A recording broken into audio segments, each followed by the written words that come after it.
Tapping in. Are we live? So we had to come back and pick the vibes back up for recommended and review. That's important.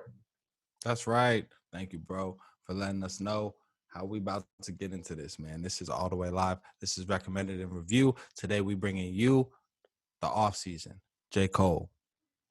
Now, where do you want to start with this? Highlights, lowlights?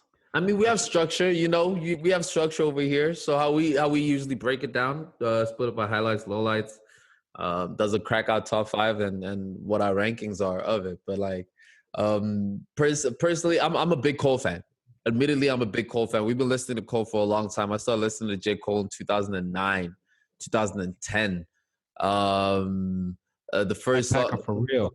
For real. I started listening to Cole. Shout out to Maya when we're in Venezuela, Escuela Campo Alegre, ECA. She put me onto whatever that was. Hello, Maya. Hello. Put me on some Cole. No, Maya was real. She put me on the Cole from early back. So I've grown with Cole. In that, I can appreciate times where I'm enjoying something because I'm a fan of it, and I have more bandwidth because my fandom comes with more bandwidth. I know when that is the case, and that's what this album felt for me. I appreciated it immensely because I am such a big fan. I appreciated it because I knew that you would appreciate it. So I didn't have to appreciate it so much because I didn't.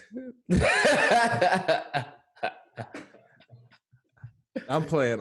It was, you know what, dude? It was good. And I think before we even get into the rest of it, I think there's something to be said for Cole is one of the best rappers of his generation. Therefore, the bar is super high. If some no-name artist put this album out, we would be watching them so closely, right? So this is a great project. There's a lot to like here. It's not bad. It's just not a step up for Cole, and it's not what I wanted.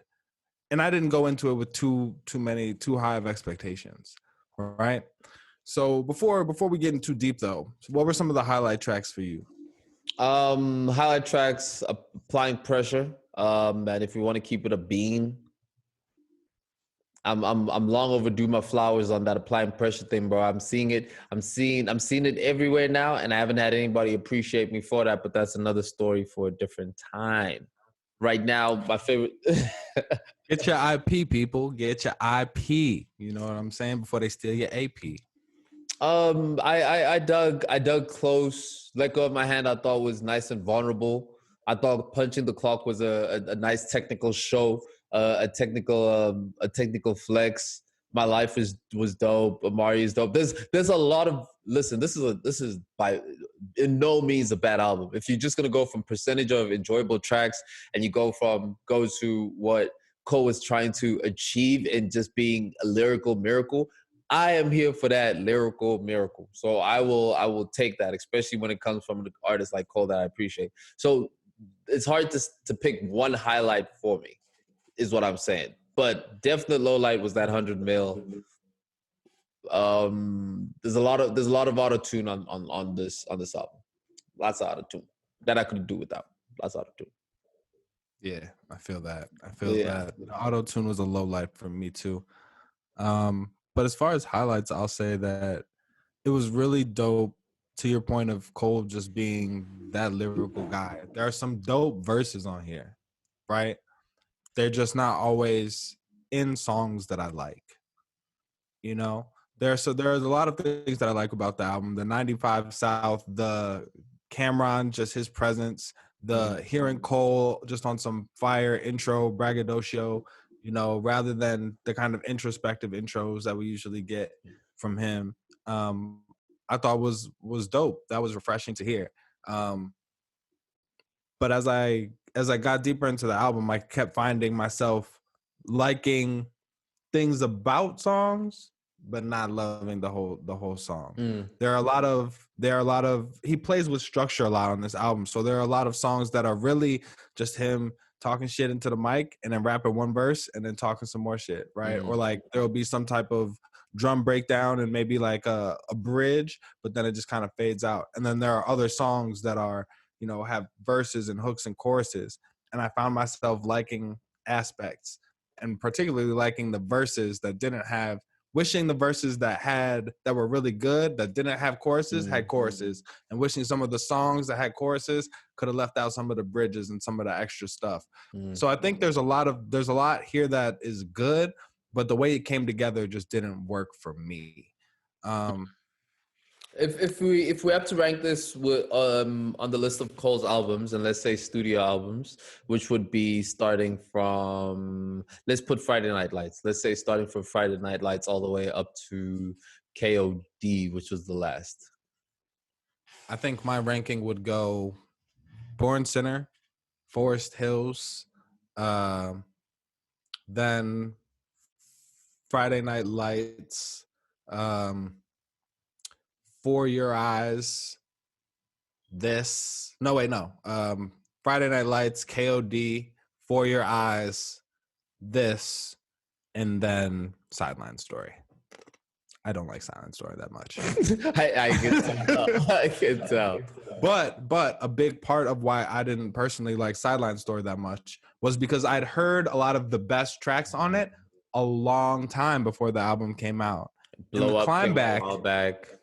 And the Climb Back off of this album is a really strong song that I heard a year ago. And I think the album hits a little bit different if I hadn't heard that's one of the songs where the verses, the choruses, where it all kind of comes together and works, right? And so if I hadn't heard that piece already, that might have been maybe that and then Close as tying out the album hit a little bit harder.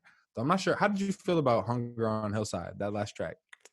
It wasn't one that I particularly went back to, but then again, like for Cole with me, it grows on me. Cole grows on me. When I first heard For Your Eyes, I wasn't particularly wowed by it, but I ended up absolutely loving that album over time. I remember we had a conversation way back in Cape Town when I was about to leave. I remember. Wow, man, that feels like such a long time ago. Word. Such a long time ago. That just speaks to how long Cole has contributed to the theme music to this friendship and this partnership, baby. For sure. So, but going off of that,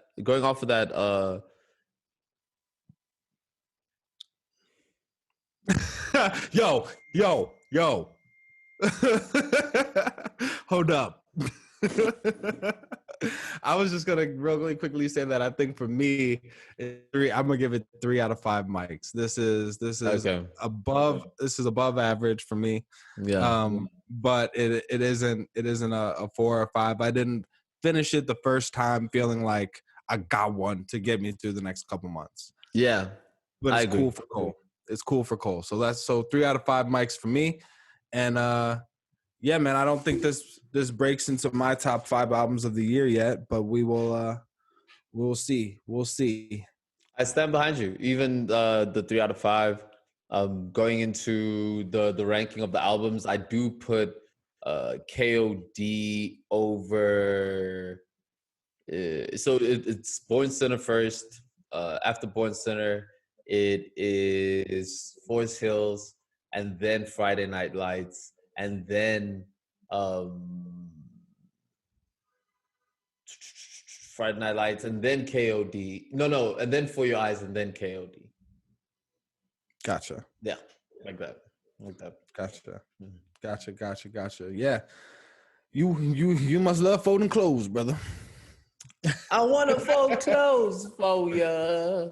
Because I feel it, dude. I want to fold clothes for that special somebody. And if you need a special somebody, go ahead and comment down below for Miles to be your special somebody. That's right. We are offering exclusively to the All the Way Live podcast commenters and subscribers an opportunity to romance with Miles Xavier himself. One night only.